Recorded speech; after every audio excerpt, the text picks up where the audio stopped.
Olá, chegamos para mais uma lição em dose dupla. Que bom que você está conosco aqui, ouvindo o nosso podcast, também assistindo no Facebook e YouTube. Obrigado pela sua audiência, obrigado por nos acompanhar toda semana. Podcast, programa Lição em Dose Dupla, onde nós conversamos, dialogamos, debatemos aqui assunto da lição da Escola Sabatina, que durante este trimestre estamos falando sobre a promessa, a aliança eterna de Deus, tema maravilhoso. Olha como tem sido uma bênção estudar junto com você, de nós cada semana com convidados especiais aqui, dialogarmos sobre este tema que vai percorrendo por toda a Escritura. E nesta semana, a lição de número 8 aqui do nosso podcast é a lei da aliança. Daqui a pouquinho nós vamos já entrar debatendo, conversando, dialogando. Xará já está aqui comigo, pronto, preparado ou não para a lição de hoje? Preparado, não é? A gente tem que estar preparado para morrer e para pregar, né? Porque nesse mundo aqui precisam pregar o evangelho, que bom, né? É para morrer, pregar e passar lição. Passar lição e pagar imposto, diriam alguns também, né? Mas Xará, que bom, galera, estar com vocês de volta aqui, estudarmos o complemento da lição da semana passada, que vinha falando do Sinai, e agora vamos falar especificamente da lei de Deus, a lei moral, por assim dizer, né? Xará, que tema. Eu me empolgo muito com a lição da Escola Sabatina e cada semana o autor tem ampliado, né? Exatamente. É um estudo progressivo que vai montando um quebra-cabeça, mais ou menos assim. Eu até diria que ele começou do macro para o micro agora, não é? Ele veio na aliança do Sinai, ele veio falando de Abraão, daí foi para um povo, agora o Sinai, e agora ele vai especificamente para os aspectos da lei dentro desta aliança. Xará, olha, daqui a pouco nós vamos chegar ao final de mais uma temporada. Nós estamos aí já preparando, viu, pessoal? Aqui e com os nossos amigos, né? E já estamos aqui trocando ideias, já pensando em alguma coisa aí para a próxima temporada. Vai ficando atentos aí para algumas, não muitas novidades, mas pequenas novidades, né, Xará? Mas a vai ser uma palavra de Deus benção. será a mesma, né? Mas exatamente, né? A lição vai continuar em dose dupla ainda, eu e Xará, aqui coordenando, né? A gente levando esse bate-papo tão gostoso aqui, como é bom estar com vocês. Xará, hoje tem um convidado, rapaz. Vem de longe, né? De longe. Esses camaradas que são de longe aí são abençoados, terras longínquas, mas o lugar onde Deus tem habitado, onde muita coisa boa acontece. Longe do nosso ponto aqui, né? Do nosso ponto só de vista. Dizer isso. De nós aqui, para quem está do lado de lá, tem muita coisa perto também. Exatamente. Mas eu quero chamar, Xará, hoje, bora lá. Xará do meu pai, rapaz. Então aqui é só xarás hoje. Xará do meu pai. Bem-vindo, pastorzão. Eliazar. Tudo bem, pastor Eliazar? Opa, excelências! Tudo bem? Seja bem-vindo à lição em dose dupla. Obrigado. Aí parece que o negócio hoje tá bom, né? Só xarás, Wandersons, Eliazar. Pois é, rapaz. Olha, e é difícil encontrar uma pessoa que tem o mesmo nome que eu. Olha, Wanderson é mais fácil do que Eliazar. Pela primeira vez estou encontrando aí um xará que é o seu pai, né, excelência? É isso aí, boa. Rapaz. Inclusive ele tá assistindo aí o Lição em Dose Dupla, viu? Ele não perde. Ô pastor Eliazar, mas fala pra gente aí, de onde você está, de onde você fala um pouquinho também da sua vida aí, do seu ministério. A gente sabe que você vem de longe, né, participando de longe conosco, uma terra muito bonita e boa. Sim, eu falo diretamente de São Luís, no Maranhão, excelência. Estou aqui em São Luís, onde sou pastor, no distrito da Divinéia. E, bom, eu sou baiano de nascimento, né? Sou baiano. Que legal, fui pastor por 9 anos nesse estado maravilhoso da Bahia, depois 2 anos em Sergipe, Aracaju, e agora estou aqui na boa terra de São Luís, no Maranhão.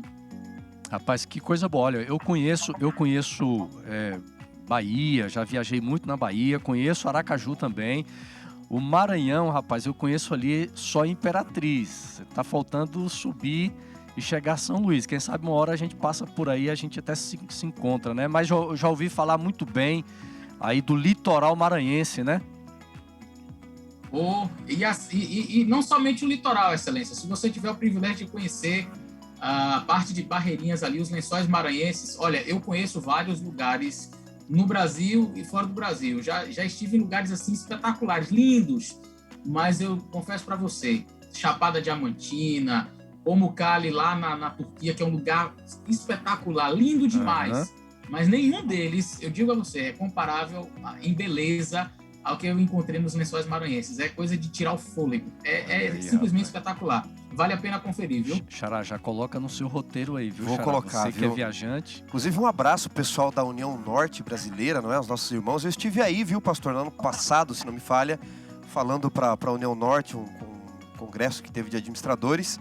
E quase que eu fui para o Maranhão depois, a convite do teu presidente, para conhecer, mas uma hora eu apareço aí, viu? Um abraço para todo o povo do Norte e do Maranhão em especial, que o pastor Eleazar está representando aqui.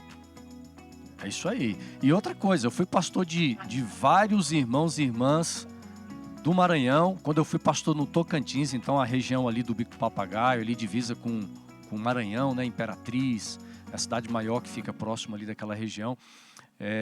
Então tinha muito maranhense, um povo caloroso, um povo animado, missionário. Olha, eu nunca vi um povo tão missionário como o maranhense, rapaz. É uma coisa incrível. E um abraço para você aí do Maranhão, você que é do distrito do pastor Eleazar. Que bênção estar acompanhando aqui com a gente também o Lição em Dose Dupla. Agora, Xará, é o seguinte, eu gosto, você também gosta de viajar, né, viu, pastor Eleazar? Eu ando mais que notícia ruim, viu? E olha que notícia ruim anda, né? E eu também conheço o Pamukkale, vários lugares ali, mas eu vou colocar na minha listinha fazer uma visita pro pastor Eleazar aí, então, para conhecer os Lençóis Maranhenses, viu? Tamo junto.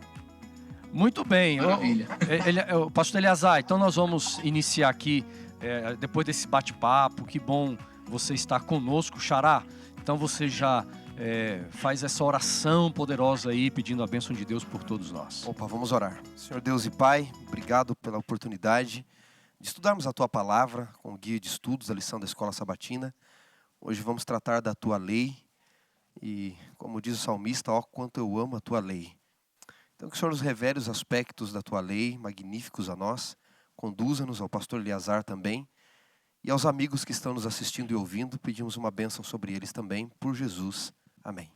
Amém. Muito bem, chegamos à lição de número 8, a Lei da Aliança. Nós vamos dedicar aqui o tempo hoje para nós entendermos um pouco mais o papel da lei dentro deste contexto da aliança, a função da lei, entender essa conexão que significava a lei de Deus dada ao seu povo, a formação de um povo missionário, de um povo da aliança.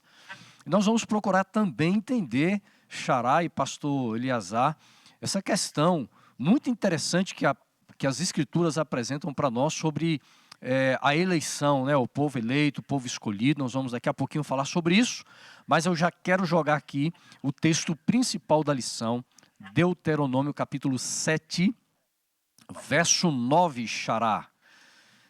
Você está com a sua Bíblia aberta aí. Esse texto é fundamental para a gente poder compreender todo o contexto da lição. Maravilha. Na minha versão aqui, que é a Almeida Revista Atualizada, diz assim: saberás, pois, que o Senhor teu Deus é Deus, o Deus fiel, que guarda a aliança e a misericórdia até 1000 gerações aos que o amam e cumprem os seus mandamentos. É interessante aqui, Xará, essa questão de Deus guardar a aliança. Já mostra a fidelidade dele, a seriedade dele com a aliança, mas a expressão também até 1000 gerações aos que o amam e cumprem os seus mandamentos. Algumas expressões na Bíblia são interessantes. Exatamente. Muitas, é claro, que são literais, outras são simbólicas, né? Uhum. E esta expressão do fato de Deus ser fiel à sua aliança até 1000 gerações, o que a gente podia entender já de cara aí? Algumas expressões numéricas, elas são recursos de linguagem, não é? Deus acaba usando às vezes de hipérbole, de metáfora, não é? Como a gente diz às vezes, eu estou morrendo de fome. Você não está morrendo, não é? Geralmente, principalmente nós que temos uma situação melhor, não poderíamos dizer isso, não é? Financeira média baixa que seja, não está abaixo da linha da pobreza, você não está morrendo de fome. Você está com fome naquele momento, mas a gente usa essas expressões. Estou morrendo de fome. É um exagero, hipérbole, não é, da linguagem. E Deus aqui ele está se valendo do recurso de linguagem para dizer que Ele vai cumprir com todos aqueles que guardam os seus mandamentos. Até 1000 gerações, não é que depois de 1000 Ele não vai cumprir mais. Ele está dizendo o seguinte, diante das limitações de vocês, é muito o que eu vou fazer, não é? Para gerações que vocês não vão conseguir atingir Assim como ele vai dizer depois que ele visita a iniquidade de pais e filhos até a terceira e quarta geração dos que não cumprem. Quer dizer que depois da quarta geração, se não cumprir, está tudo certo. Deus não enxerga mais. Não, o que ele está dizendo é o seguinte, que as consequências do pecado ali, elas acabam visitando outras gerações. Mas aqui ela está nos dizendo que Deus ele é fiel com todos aqueles que cumprem, gerações que nós nem poderíamos atingir. Se cumprirem, ele será fiel. É verdade. Agora, pastor Eleazar, diante de uma sociedade que sempre teve uma tendência à infidelidade, não só nos dias de Israel, hoje também, o texto bíblico fala, ele é o Deus fiel. Eu enxergo isso como uma fortaleza, como algo que vem para nós assim, com tanta garantia da parte de Deus, né? Neste relacionamento comigo, com você, com o povo dele, do passado, do presente. Um Deus que é fiel, independente de qualquer coisa. A fidelidade de Deus, ela não é condicionada à fidelidade humana. E amém por isso. A gente vai perceber, eu me recordo de um texto bíblico, onde diz que se nós o negarmos, ele nos negará, se fizermos isso, ele também fará. Mas aí diz assim, se formos infiéis para com ele, ele permanece fiel. Aí diz assim, não pode negar-se a si mesmo. Quer dizer, ser infiel, se Deus fosse infiel, seria como ele negar o seu próprio caráter. Então, fidelidade é algo que está intrínseco ao caráter de Deus. Ele permanece fiel, mesmo nós sendo infiéis. Mesmo com as fragilidades humanas, mesmo com as debilidades humanas, Deus ele sempre permanecerá fiel em suas promessas. E aí a gente já fica se questionando, e como é que a gente pode entender isso no que diz respeito, por exemplo, à incondicionalidade da aliança? Será que se Deus, então, ele é fiel para sempre, independentemente do que eu faça, ele vai cumprir mesmo assim, e a gente vai receber, por exemplo, a salvação e vai permanecer na aliança de Deus eternamente, mesmo fazendo o que é errado? Eu acho que é isso que a lição vai trabalhar aí de maneira bem interessante hoje. Show de bola. E aí, veja bem, dentro desse contexto de fidelidade do Senhor, é muito lindo quando o autor da lição e a própria Escritura vai nos trazendo aqui, vai revelando o fato de Deus escolher. E é claro que o texto de Deuteronômio capítulo 7, versículo 7, nós vamos ler aqui o texto bíblico, né? Deuteronômio, no capítulo 7, verso 7, é um texto fundamental para a gente poder compreender aqui. Diz o seguinte, vai acompanhando aí, você está ouvindo ou assistindo, diz assim, o Senhor os amou e os escolheu, não porque vocês eram mais numerosos do que outros povos, pois vocês eram o menor de todos os povos. Aqui a gente vai encontrar, Xará e pastor Eleazar, a eleição de Israel. Dentro do mundo teológico, há um conflito, às vezes, de ideias e de compreensão conceitual do que significa eleição, né? Como é que nós podemos entender, biblicamente, alinhado com todo o contexto bíblico, esta palavra, eleição, esse conceito de eleição em relação ao povo de Israel no passado, mas é claro que a eleição tem um desdobramento também na escolha, né, de Deus, seu povo nos dias de hoje, né? Porque há uma divergência, Xará, nesse tema em relação à eleição de Israel e à eleição de pessoas nos dias atuais. Esse tema ele é tão profundo, né, que ele percorreu Agostinho, Tomás de Aquino, João Calvino. O calvinismo entendeu uma eleição da graça, onde aqueles que são eleitos serão salvos. Armínio contestou, né, o arminianismo. E chega até os nossos dias. Mas quando nós vamos para as Escrituras Sagradas, não é? Eu gosto de um texto de Ellen White, autora americana e voz profética ao Adventismo. Ela diz que Deus, por exemplo, não rejeitou Esaú a preferência de Jacó. Não, deu escolha para os dois. Esaú não quis primogenitura, Esaú banalizou a primogenitura, vendeu por um guisado e um prato de lentilha. Deus não rejeitou desta forma. Então, quando nós lemos esse texto de Deuteronômio 7, verso 7, e aí completa, não é? O verso 8 diz, mas porque o Senhor vos amava para guardar o juramento que fizeram os vossos pais, etc. Nós vemos que é uma eleição de amor. Israel não era melhor, Israel não era mais forte, Israel não era mais numeroso. E Paulo vai nos dizer depois que Deus escolhe as coisas loucas deste mundo para envergonhar as sábias e as fracas para envergonhar as fortes. Como Deus queria escolher um povo para ser o seu representante, Deus, por ser Deus, tem o direito de escolher quem Ele quiser. Mas essa escolha não é apesar dos outros, como já falamos aqui, mas é por causa dos outros. Ele faz isso com Abraão, para abençoar os outros. Agora, Deus poderia trabalhar com qualquer um outro povo? Poderia. Mas Ele escolhe trabalhar com Israel, e eu penso às vezes que Deus até escolhe o mais difícil. Então significa que Deus, ao escolher Israel, não rejeita os demais, Não, né? é por causa deles, não é? Exatamente. E veja, se Deus escolhe alguém mais forte, um povo mais forte, mais sábio, os outros poderiam pensar, bom, esse povo não é o melhor, é por isso que Deus escolheu. Mas ao escolher um povo simples, pobre, agrário, e trabalhar com eles e torná-los melhores, Deus está transmitindo a mesma mensagem, talvez, Eleazar, da manjedoura, não é? Se Jesus ele nasce num lugar rico, num castelo adornado de ouro, ou cheio de poder, de nobreza, só os nobres poderiam se aproximar. Mas quando ele nasce numa manjedoura, qual é a mensagem da salvação ali? Se eu pude nascer nesse lugar sujo, eu posso nascer no seu coração, não importa quão sujo ele esteja. E aí você tem Israel, se eu pude usar esse povo, eu posso usar vocês, olha como eles eram. Eu posso usar vocês também, porque o que conta não é quem você é nem o que você tem, mas quem usa o que você é e o que você tem. Essa é a mensagem de Deus ao escolher Israel. É interessante que não havia, vamos dizer assim, merecimento por parte de Israel, né? É totalmente pela graça. E uma coisa, Eleazar, que a gente nunca pode esquecer de onde nós viemos, né? Israel nunca deveria esquecer de onde eles vieram, né, Eleazar? Sim, uma coisa que eu admiro muito, né, quando a gente fala sobre essa questão da eleição, eu admiro assim a maneira como Deus trabalha, e a gente vai perceber que isso se estende também no ministério de Cristo, né? Cristo veio, ele não saiu, deixa eu ver aqui, Anás, Caifás, os melhores fariseus, cadê?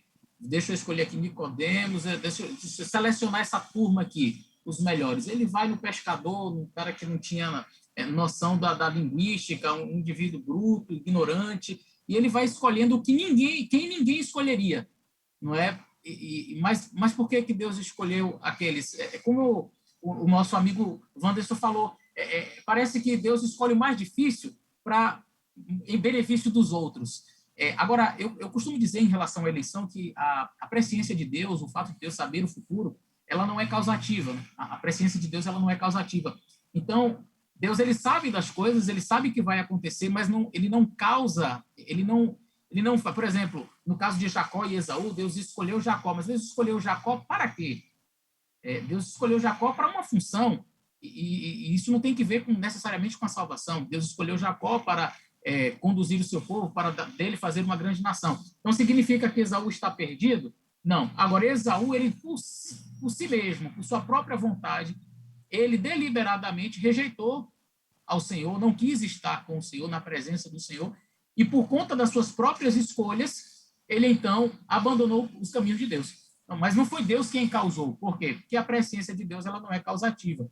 Deus, no caso aí de Israel, ele escolhe Israel para uma função. Não quer dizer que as outras nações estavam perdidas. E aí, como foi mencionado, é exatamente Deus escolhe aquele povo justamente para benefício das outras nações, para que Israel fosse luz. E até como nós vimos nas lições anteriores, Deus coloca até geograficamente Israel numa posição assim privilegiada para que cumprisse exatamente a sua função, o seu papel. Então Israel não deveria olhar para si e dizer assim, nossa, que privilégio que eu tenho, eu sou o melhor de todos, eu sou o povo, nós somos o povo da aliança, nós somos os melhores, então agora vamos nos afastar, vamos tratar os outros de maneira preconceituosa, vamos aqui ficar de maneira assim exclusiva, né, exclusivista.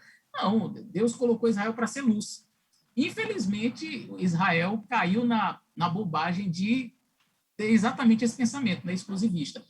E aí fica uma reflexão para nós hoje, né? Nós que conhecemos a palavra de Deus, nós que estudamos, que acreditamos ser o Israel espiritual. Será que muitas vezes não agimos da mesma maneira, né?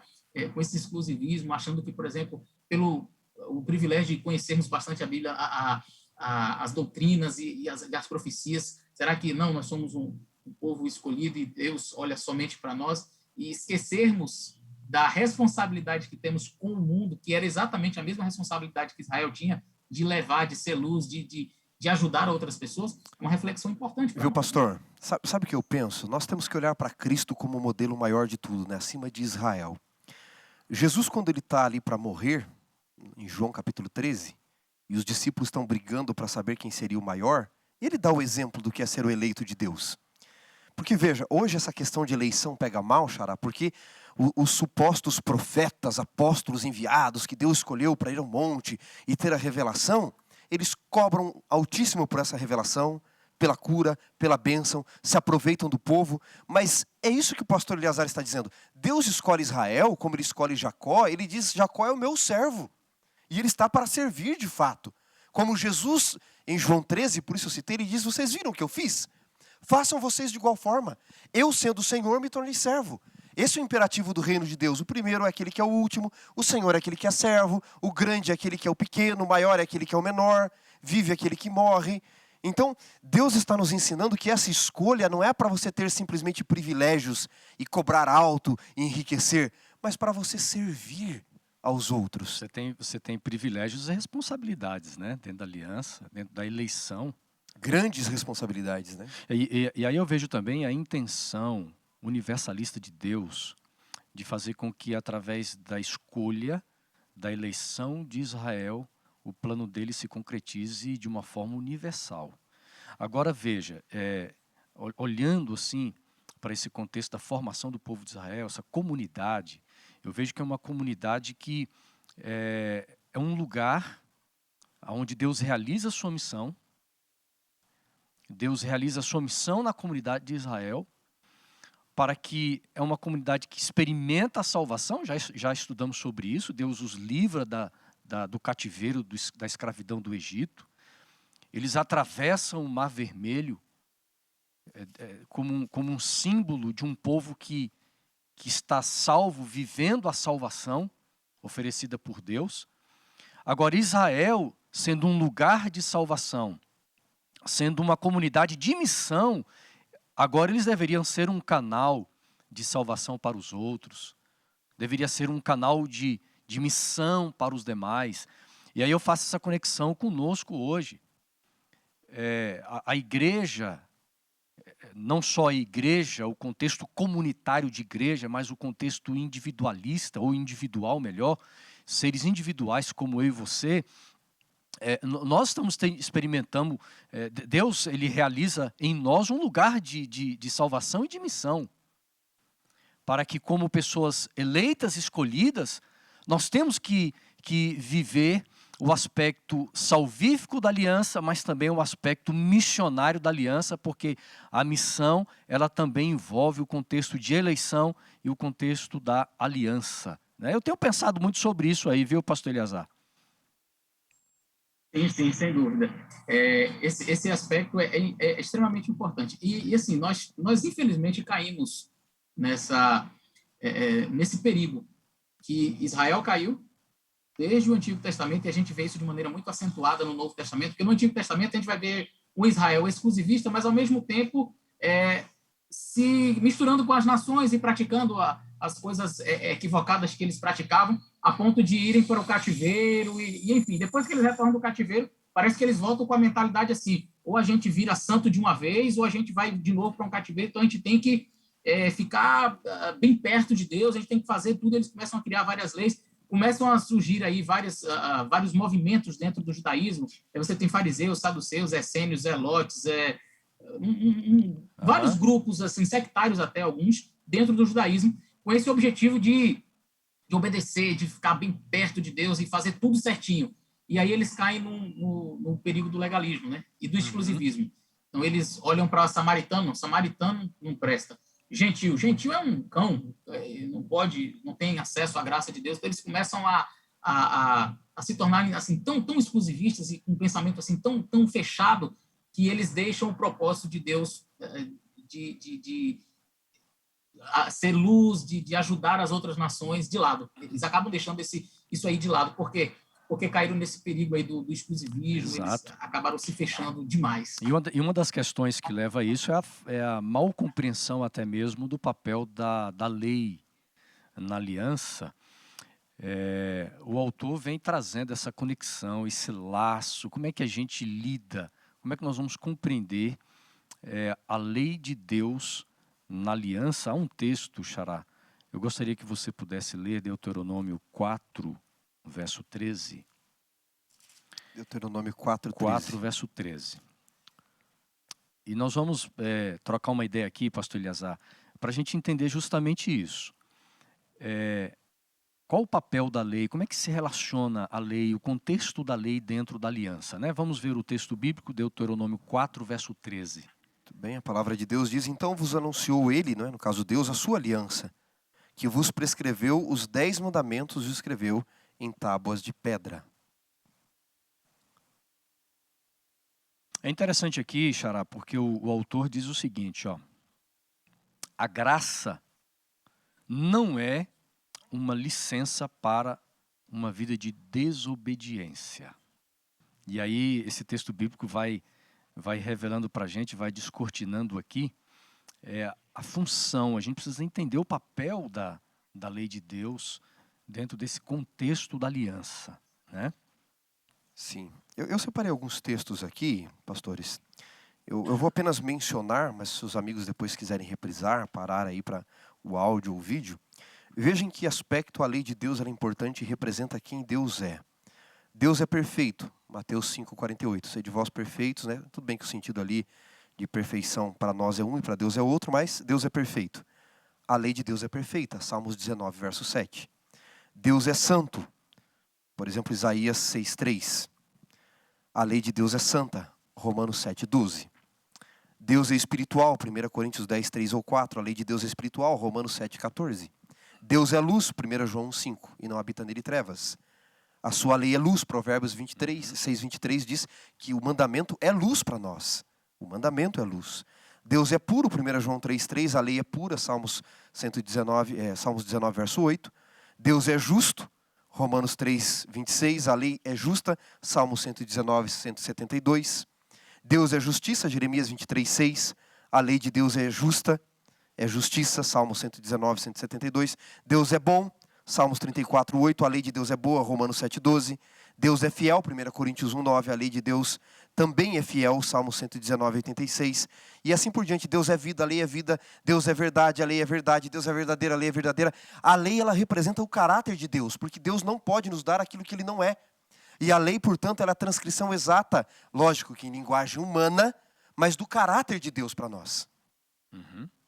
Excelência, se me permite, veja, eu acredito que um dos paradoxos assim, mais complicados de algumas pessoas assimilarem, mas que quando bem compreendidos, eles acabam se tornando uma bênção para nós, é exatamente essa compreensão da aliança ser pela graça e a necessidade de uma obediência à lei. Algumas pessoas simplesmente não conseguem entender e enxergam que, de fato, existiria aí um grande paradoxo. Olha, se Deus ele nos convida para a sua aliança, se nós entramos numa aliança com Deus pela graça, não, como foi mencionado logo no início desse nosso estudo, dessa nossa conversa, nós entramos numa aliança, Israel entrou numa aliança com Deus, não porque era merecedor, não porque era bom, não porque era o melhor, mas porque era o mais frágil, porque não valia nada, e Deus diz, eu quero você. Ok, então não foi pelo que Israel fez. E agora Deus chega e diz, então agora tem lei, tem que obedecer. E aí como é que fica? Ué, se é pelo que ele faz, já não é pela graça, mas se é pela graça, então qual é a necessidade de ter essa lei? Então, esse são conceitos que, quando mal compreendidos, trazem prejuízo, mas quando eles são bem compreendidos, eles assim nos elevam e muito espiritualmente. Eu digo que a lei, ela não é a condição para você receber a aliança, mas para você permanecer dentro dela. E aí, a lição faz um comparativo que é muito interessante, que vale a pena mencionar aqui, a questão do casamento. Ora, você casa porque você ama, você casa porque aquela pessoa é importante para você, você entra em aliança com ela, mas você não vai permanecer numa aliança com uma pessoa, por mais que você ame, se ela anda traindo você, se ela agride você, Imagine, você entrar numa aliança de relacionamento, né? Porque o casamento é uma aliança. Você entra num casamento com uma pessoa e porque você ama, porque você quer, não porque é a melhor pessoa do mundo, não porque ela é merecedora, enfim, mas você depositou nela o seu amor, a sua confiança, e agora, reiteradas vezes, essa pessoa pratica violência física, essa pessoa trai você com outra, você, por mais que ame, isso vai lhe machucando de tal forma que a aliança ela vai ser rompida. Então, Deus ele nos convida para a sua aliança, independente de nós mesmos e das nossas ações, daquilo que nós fazemos, da nossa obediência ou não. Ele nos convida para fazermos parte da sua aliança, a despeito de quem nós somos. Quando ele convidou Israel, Israel não era nada. Israel era escravo no Egito. Deus tira Israel com mão forte, com braço estendido. Ele faz a sua aliança. Ele primeiro resgata Israel e depois ele dá a sua lei. Então, da mesma forma, Deus ele nos convida para a sua aliança, nós entramos na aliança com Deus, ele diz, agora permaneça nessa aliança. O meu ato de obediência é uma resposta ao convite que Deus fez, e não um toma lá da cá, eu vou te obedecer, Senhor, e agora o Senhor vai me fazer participar da sua aliança. Não, Deus me convidou primeiro para participar da aliança dele, e agora, em resposta a um privilégio tão grande que eu não merecia, agora eu tenho de estar em uma aliança com Deus, eu vou obedecê-lo. Muito bem. Pastor, eu estava pensando aqui enquanto você estava falando, de fato, não é? Se nós formos observar a lei no Sinai, ela está no contexto da aliança do Sinai. Antes de Deus dar a lei no Sinai, ele dá a Páscoa. Primeiro ele resgata, depois ele dá a lei. Então você tem primeiro a Páscoa, depois você tem a lei. A Páscoa serve para tirar o povo do Egito. É o resgate, a 10ª praga, símbolo de a proteção. salvação, né? A lei serve para tirar o Egito dentro do povo. Porque a salvação é uma moeda com duas faces. Que é a primeira, a justificação, a graça. E a segunda, a santificação. Ellen White diz que salvação é o processo de uma vida. É a obra de uma vida. Então notem, se eu ficar só com o aspecto da Páscoa, eu tenho só um lado da moeda. Se eu ficar só com a lei, eu tenho só um outro lado da moeda. Mas eu preciso das duas faces, não é? Eu preciso de um Cristo, mas não sem lei, e também não preciso ter uma lei sem Cristo. É esse complexo que nós precisamos entender. E um outro detalhe do amor, não é? O pastor Eliazar mencionou a questão do casamento. Veja, o amor traz liberdade. E se Deus é amor em sua aliança, Xará, ele tem que nos dar liberdade. Mas o amor, como diz Lewis no livro Os Meus 4 Amores, traz consigo as suas próprias responsabilidades. Da fidelidade, da lealdade, do cuidado, etc. Então Deus não seria um Deus de amor se na sua aliança também não houvesse uma lei. Seria então uma libertinagem, não uma liberdade. Há um grande problema quando não compreendemos de forma correta o tema da eleição. Se eu entendo a eleição como uma garantia de salvação, então eu fui eleito, independente da forma como eu vivo, independente do testemunho que eu dei, independente do meu comportamento, eu já estou salvo. Fui eleito, pronto, estou salvo. Vivemos numa época de polarização, por exemplo, que há os exageros, né?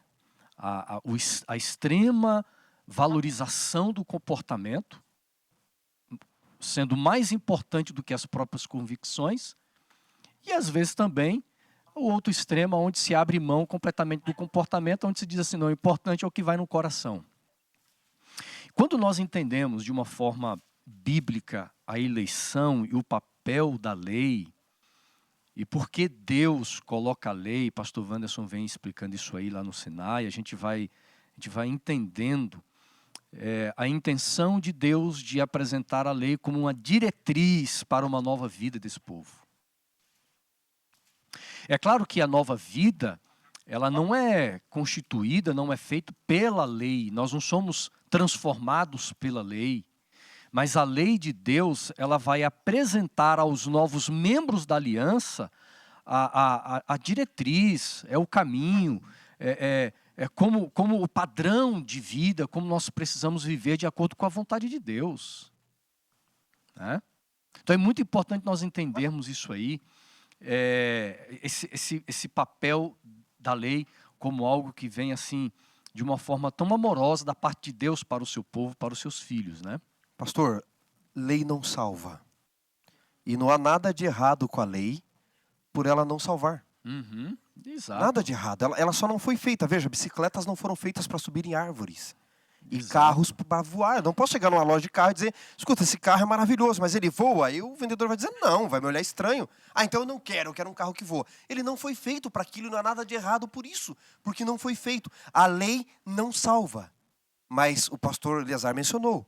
No entanto, a quebra da lei traz perdição. Não parece injusto? Guardar não salva, mas não guardar traz perdição.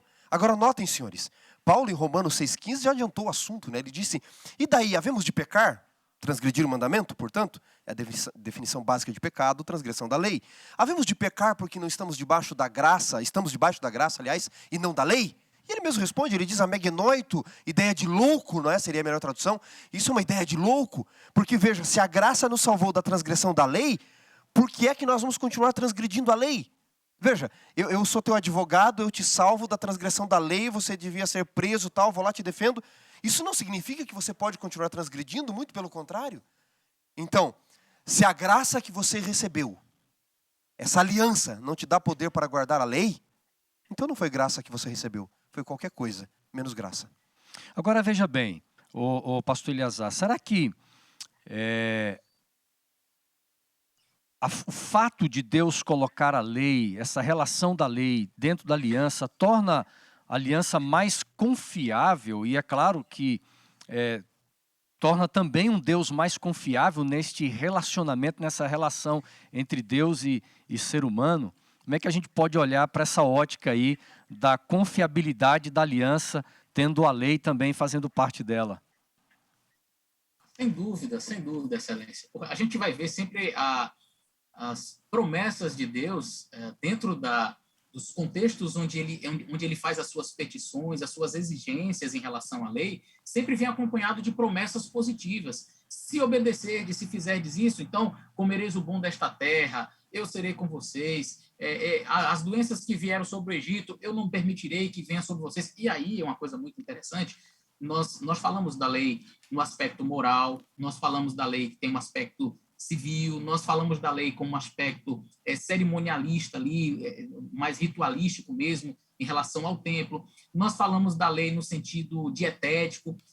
O judeu ele entendia a Torá, a lei, o conjunto de ordenanças divinas, mas, e como a própria lição vai colocar, a palavra Torá, na língua hebraica, ela significa instrução, ensino, não é? Então, ela estava muito relacionada com essa visão de coisa boa. Né? O pai está ensinando o filho, está instruindo o filho, isso é lei, isso é Torá.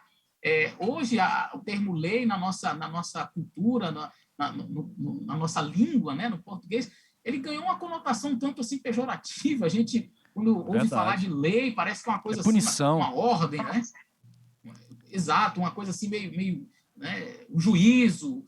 Então, mas não era esse o propósito de Deus, né? A lei de Deus na versão bíblica, na visão bíblica, é algo muito bom, algo amoroso.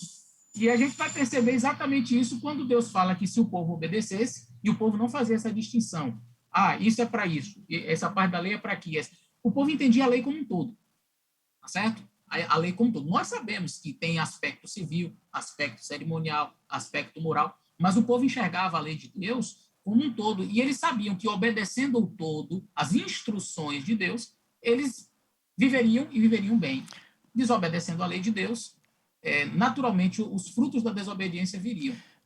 Então, se me permite rapidamente, foi descoberto umas múmias e se não me falha a memória, a Universidade de Oxford, ou foi Cambridge, não me recordo agora, eles fizeram um estudo para determinar a causa-mortes, né, daquelas múmias, e aí descobriram uma infinidade de doenças que aquelas múmias tinham, câncer, doenças que são comuns a nós hoje, tétano, e as mais variadas doenças que a gente encontra hoje.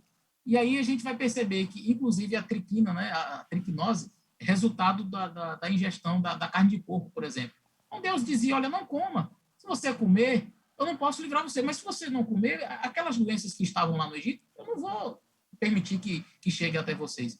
Então, as prescrições, as instruções de Deus eram sempre um ato de amor para com o povo, dizendo assim, olha, se vocês me obedecerem, vai dar tudo certo. Agora, como é impressionante, Eleazar, você explicando esse conceito de lei, Torá. Fiquei pensando aqui, Xará, como o ser humano consegue estragar aquilo que é belo? Tornar feio o que é bonito, tirar significado daquilo que tem valor. E ao longo da história é o que o ser humano faz. Por exemplo, a própria lei. A lei é algo tão extraordinário que Deus deixou para o ser humano. E sempre quando pensamos em lei, a dificuldade que nós temos de relacionar lei com aquilo que é belo, com aquilo que é libertador, com aquilo que é prazeroso. Até no fato de ensinarmos as crianças, os nossos filhos, né? Esse foi um dos grandes problemas nos dias de Jesus, porque a lei se tornou algo tão pesaroso, um fardo tão grande, que eles não conseguiam extrair, por exemplo, da guarda do sábado, o verdadeiro significado. E ao longo dos séculos, a própria beleza da religião, a própria beleza de um Deus Salvador também foi desfigurado. E a história bíblica é a história também de um resgate da imagem de Deus, do caráter de Deus. E a Bíblia, né, Apocalipse, vem enfatizando aqui os mandamentos, a guarda da lei, para restaurar o verdadeiro significado, não só da lei, mas restaurar o verdadeiro significado do caráter de Deus que é revelado por esta lei. Xará, eu tenho a impressão que nós não só pervertemos o que era belo que Deus criou, como nós temos uma tendência como cristãos em diminuir aquilo que Deus fez. Nós não entendemos os aspectos da lei.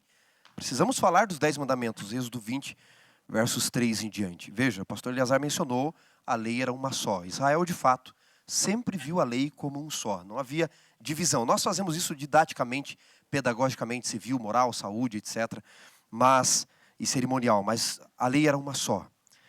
Nós dizemos no direito, Xará, que quanto mais o povo é ruim, quanto pior é um povo, mais leis ele tem. O Brasil, por coincidência, é um dos países do mundo que mais tem leis. Há alguns países de primeiro mundo que não tem nem 10% das leis que nós temos e vivem bem melhor. Quanto pior for um povo, mais lei vai ter que ter. Sabe por quê? Veja, um exemplo. Se todo mundo parasse no farol vermelho, não sei se aí na tua cidade o pessoal para, teria que ter uma lei dizendo para parar? Não. Quanto pior é um povo, mais lei tem que ter para eles, não é? Não era necessário, por que eu estou dizendo isso? Porque não era necessário a lei em tábuas de pedra. Eu vou ler aqui, vou citar um texto de Ellen White para vocês, mas confiram aí, vou até pedir para o pessoal colocar depois na tela. Patriarcas e Profetas, página 364, na versão que eu tenho pelo menos. Patriarcas e Profetas, 364. A senhora White diz assim, voz profética aos adventistas. Se o povo de Israel houvesse observado o concerto do qual uma circuncisão era o sinal,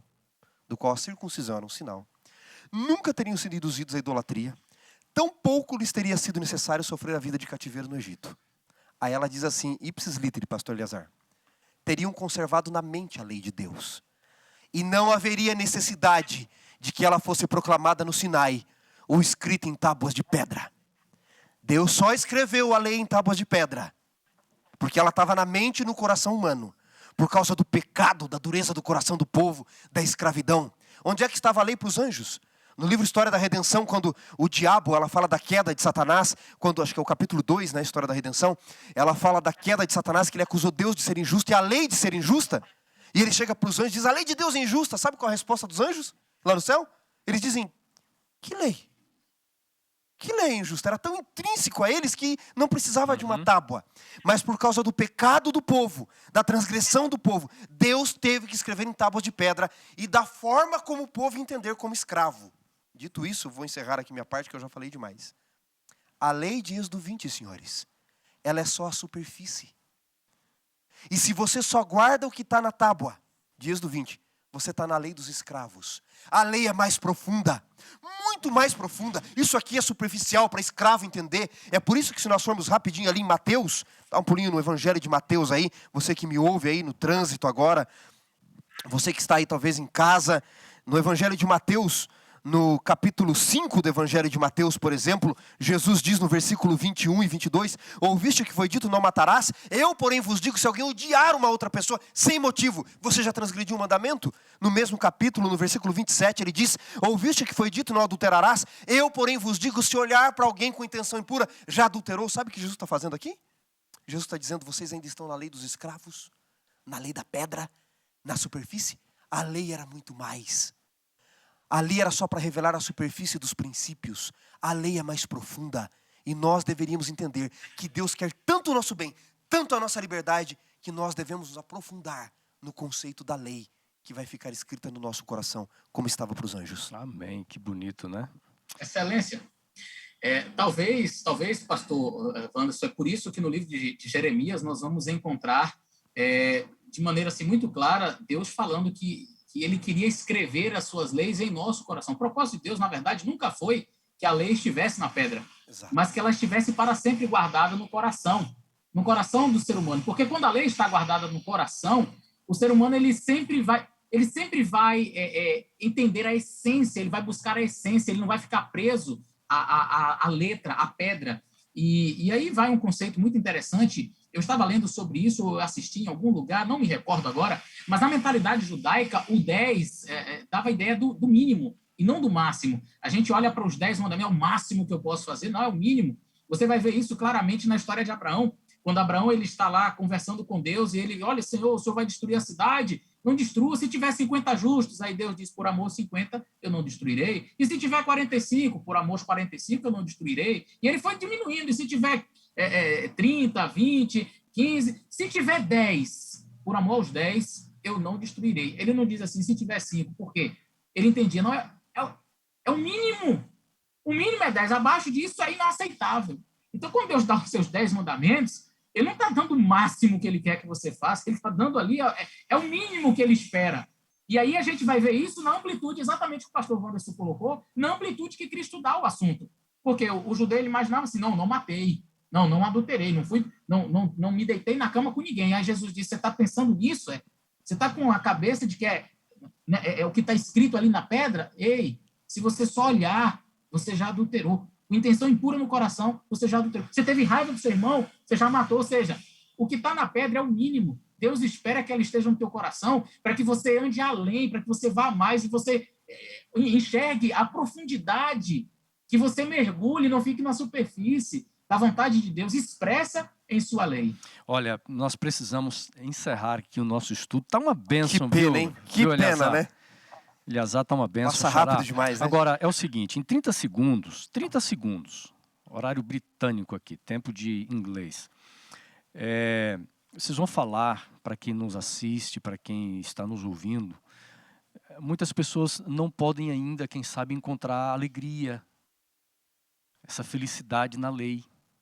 Sabe, olha para a lei como aquilo que é péssimo, aquilo que é negativo, aquilo que reprime, aquilo que parece que tira o prazer da vida, né? Qual o conselho que vocês dão para esse tipo de pessoa que Deus tanto ama, tão especial para ele, para nós também, mas para que você tenha uma vida diferente quando você lida com obediência, com vida de obediência e com a lei do Senhor, como nós estudamos hoje? Xará, e aí, Eliazar, você vai terminar, tá bom? E aí, Xará? Deus é amor. Colegas e amigos que nos ouvem, a sua lei só pode ser amor. Ninguém nos daria lei se não nos amasse de verdade no conceito bom do amor, não de exploração, de domínio, como alguns líderes criam leis abusivas. Se nossos pais não nos amassem, não dariam leis para nos proteger. A lei é de proteção, e porque Deus nos ama, a lei é de amor, para nos proteger. Por isso Jesus disse que a própria lei se resume no amor. E quanto mais eu amar, quanto mais parecido eu for com Deus, mais a lei vai se resumindo no amor. Se eu amar meu próximo, eu não preciso de um farol vermelho, eu não preciso de uma faixa, eu vou parar para ele. Se eu amar as pessoas como elas são, eu não preciso de uma lei que me diga que eu não posso tocar nas pessoas, fazer isso ou fazer aquilo. É o amor. Só vamos compreender a face correta da lei se nós entendermos que Deus é amor, que Ele nos transforma à sua imagem e, portanto, devemos amar. E quando amamos, obedecemos às leis. Amém. Olha, eu acho que a minha fala vai exatamente na direção do que o pastor Wanderson mencionou. Eu queria ler um texto de Ellen White, onde ela fala exatamente isso. Primeiramente, deve haver amor no coração antes que uma pessoa possa, na força e na graça de Cristo, começar a observar os preceitos da lei de Deus. Obediência sem amor é tão impossível. Veja que ela não coloca é difícil, é complicado. Não, ela diz assim, olha, obediência sem amor é tão impossível quanto inútil. Isso aqui é forte demais. Verdade. Obediência sem amor não é somente impossível, é inútil. E foi exatamente nesse perigo nesse erro, né, que os fariseus incorreram na época de Cristo. Eles prestavam uma obediência sem amor, o que era impossível, porque eles colocavam leis que nem eles mesmos guardavam, e era inútil. E ela termina dizendo assim: porém, onde o amor estiver presente, a pessoa ordenará sua vida naturalmente em harmonia com a vontade de Deus e expressa em seus mandamentos. Percebeu? A obediência, ela vem de maneira natural. Não é uma coisa forçosa, não é uma coisa obrigatória. Eu não faço porque eu não acordo pensando, bicho, eu tenho que obedecer hoje. Não. Ela diz aqui, olha, porém, onde o amor estiver presente, a pessoa ordenará a sua vida naturalmente em harmonia. Quer dizer, flui, é natural. Eu não preciso fazer esforço para amar minha filha e dar um presente para ela e fazer. Quando eu compro um presente para minha filha, quando eu faço bem para ela, porque eu a amo, é uma resposta natural. Obedecer à vontade de Deus, obedecer os seus preceitos, seus mandamentos, não será algo penoso ou que eu tenha que fazer assim, sabe, mecanicamente. Não, ele flui naturalmente, porque é resultado de um amor grandioso que eu tenho pelo meu Salvador. Que lindo, viu? Olha, valeu a pena pararmos esse tempo para nós conversarmos, dialogarmos sobre a aliança de Deus, a lei do Senhor, de uma forma tão bela como vocês apresentaram aqui, como nós dialogamos. Fica aqui a nossa gratidão, pastor Eliazar, pela sua participação no Lição em Dose Dupla. Que Deus abençoe você, Xará. Estamos sempre juntos, né? Valeu, Xará. Pastorzão, obrigado pela participação, hein? Foi uma bênção. Eu que agradeço, excelências. Eu agradeço muito. Infelizmente, nós chegamos ao final. Pastor Eliazar, nós sempre também terminamos assim, o convidado de fora, ele ora, né, por todos nós. Então, peça a bênção aí por todos que estão ouvindo, assistindo o nosso podcast ou acompanhando pelas redes sociais. Que Deus abençoe você. Nós vamos terminar, então, com a oração do pastor Eliazar. Muito obrigado, Senhor. Muito obrigado por esse estudo. Muito obrigado por tua graça. Muito obrigado por tua lei. Muito obrigado porque o Senhor nos concede um privilégio ímpar de entrar numa aliança contigo e permanecer nesta aliança com o Senhor, obedecendo ao Senhor. E tudo isso, Senhor, como resultado do nosso amor por ti. Ó Deus, ajuda-nos para que não sejamos mecânicos, para que não sejamos exclusivistas, mas que entendamos que neste relacionamento de aliança que temos com o Senhor, possamos ser luz. Que entendamos, Senhor, que a nossa responsabilidade ela é tão grande quanto o privilégio que recebemos de entrar numa aliança com o Senhor. Abençoa, meu Deus, cada pessoa que nos assiste nesse momento, que nos ouve, que o Senhor possa abençoar os seus familiares, que as tuas bênçãos possam recair sobre cada um deles. Nos dá a tua graça constantemente e pedimos o perdão dos nossos pecados. Abençoa o ministério dos pastores Wanderson e o outro Wanderson, que o Senhor possa cuidar de cada um deles. Em nome de Jesus. Amém.